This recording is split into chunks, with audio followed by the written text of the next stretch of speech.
ನಮಸ್ಕಾರ. ಎಲ್ಲರೂ ಆರಾಮಲ್ಲ? ಹೋಪ್ ಎಲ್ಲರೂ ಚೆನ್ನಾಗಿದ್ದೀರಾ ಅಂತ ಅನ್ಕೋತೀನಿ. ಮುಂಚೆ ಎಲ್ಲ ನಮ್ಮ ಸಿಟಿ ಕಡೆ ಎಲ್ಲ ತುಳಸಿ ಹಬ್ಬಕ್ಕೆ ಮಾತ್ರ ಬೆಟ್ಟದ ನೆಲ್ಲಿಕಾಯಿ ಮಾರ್ಕೆಟಲ್ಲಿ ಆಲ್ಮೋಸ್ಟ್ ಇರ್ತಿತ್ತು. ಬಟ್ ಇವಾಗ ನೆಲ್ಲಿಕಾಯಿ ಕೂಡ ನಮ್ಮ ಸಿಟಿ ಕಡೆ ಬರೋಕತ್ತಿದೆ. ತುಂಬಾ ಖುಷಿ ಆಯಿತು. ಖುಷಿಯಿಂದ ಒಂದು ಸ್ವಲ್ಪ ನೆಲ್ಲಿಕಾಯಿಯನ್ನು ನಾನು ಕೂಡ ಮನೆಗೆ ತಗೊಬಂದೆ.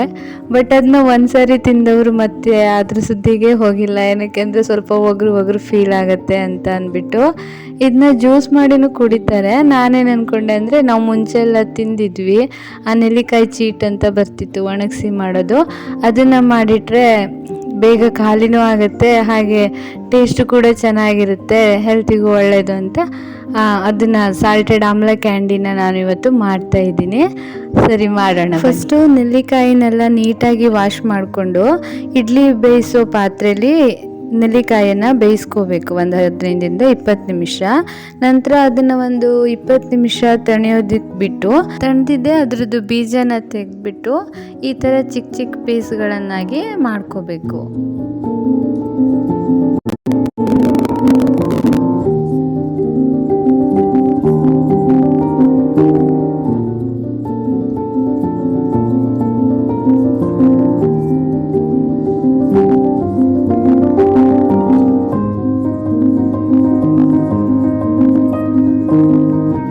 ನೆಕ್ಸ್ಟು ಈ ಥರ ಚಿಕ್ಕ ಚಿಕ್ಕ ಪೀಸ್ಗಳನ್ನು ಮಾಡ್ಕೊಂಡಾದ ನಂತರ ಇದಕ್ಕೆ ಸ್ವಲ್ಪ ಬೆಲ್ಲ ತಗೋತಾ ಇದ್ದೀನಿ. ನಿಮಗೆ ಸ್ವೀಟ್ ಜಾಸ್ತಿ ಬೇಕು ಅಂದರೆ ಜಾಸ್ತಿ ಬೆಲ್ಲ ಆ್ಯಡ್ ಮಾಡ್ಕೋಬೋದು.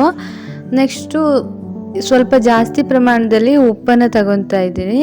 ನಾನು ಉಪ್ಪು ಸ್ವಲ್ಪ ಜಾಸ್ತಿ ಆದರೆ ಟೇಸ್ಟ್ ಚೆನ್ನಾಗಿರುತ್ತೆ ಅಂತ ಉಪ್ಪನ್ನು ಜಾಸ್ತಿ ಹಾಕೋತಾ ಇದ್ದೀನಿ, ಆಯಿತಾ.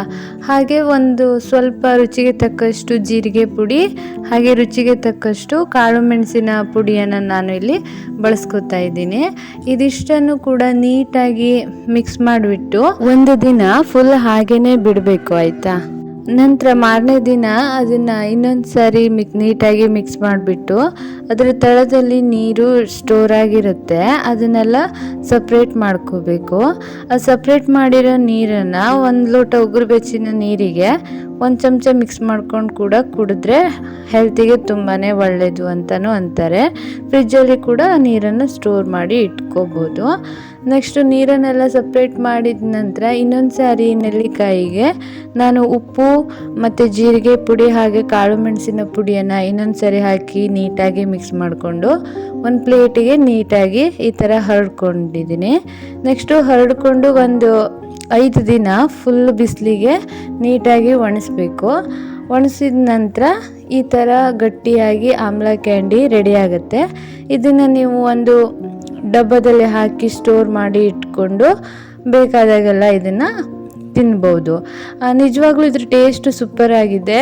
ಒಗ್ರು ಅನ್ನೋ ಥರ ಫೀಲು ಆಗಲ್ಲ. ತುಂಬಾ ಚೆನ್ನಾಗೂ ಇದೆ, ಹೆಲ್ತಿಗೂ ಕೂಡ ತುಂಬಾ ಒಳ್ಳೆಯದು.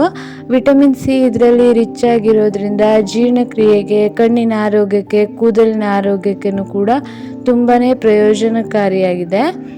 ಐ ಹೋಪ್ ನಿಮಗೂ ಕೂಡ ಈ ವಿಡಿಯೋ ಇಷ್ಟ ಆಗಿರುತ್ತೆ ಅಂತ ಅನ್ಕೋತೀನಿ. ಇಷ್ಟ ಆದರೆ ನೀವು ಕೂಡ ಒಮ್ಮೆ ಖಂಡಿತವಾಗ್ಲೂ ಮನೆಯಲ್ಲಿ ಟ್ರೈ ಮಾಡಿ ನೋಡಿ.